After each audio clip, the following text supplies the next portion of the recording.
The Federal Trade Commission has announced it is suing the nation's three largest pharmacy benefit managers, accusing them of inflating insulin prices. The suit targets the big three: United Health Group's Optum Rx, CVS Health's Caremark, and Cigna's Express Scripts, alleging they created a rebate system excluding more affordable insulin products for patients so they could make a greater profit.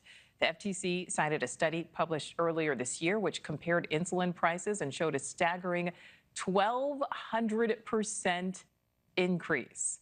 With 8 million Americans relying on insulin and the importance of lowering drug costs in the upcoming election, many will be paying close attention to how this all plays out. So joining me now, federal defense attorney Ronald Chapman. Ronald, thank you so much for your time on this. First of all, how significant is this lawsuit from the FTC?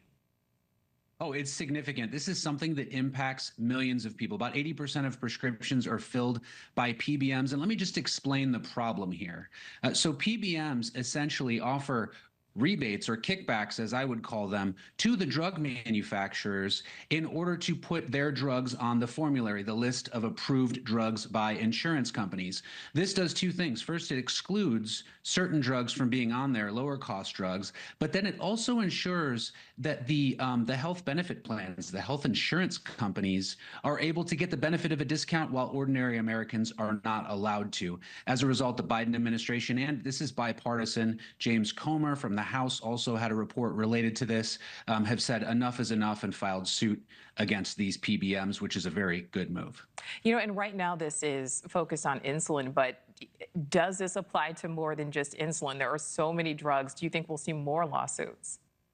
Absolutely. So the PBMs use some other policies that may be looked at very soon in order to keep Americans on higher cost drugs or prevent the cost of drugs from being affordable for Americans.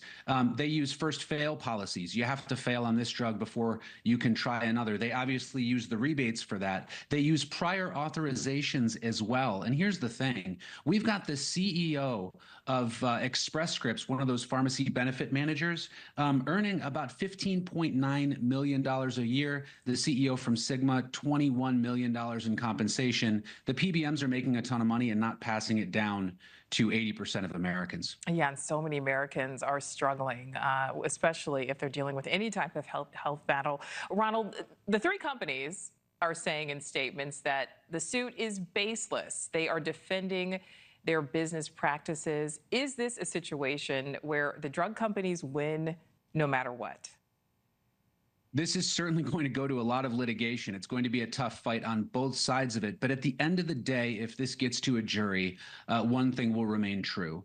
The federal government put PBMs in place in order to lower the cost of drugs and administer these plans, in order to ensure that there was no fraud, waste, and abuse, but also to ensure that lower cost medications were put forward. The PBMs have decided to do the opposite, and they have put their profits over patient care of Americans, which has caused the federal government to have to step in and sue them and do something about it. I think that a jury will be able to understand that very easily and find for the government in this case, hopefully delivering lower cost drugs. Yeah, we certainly hope so. We will see what happens. Federal Defense Attorney Ronald Chapman, thank you. Thank you.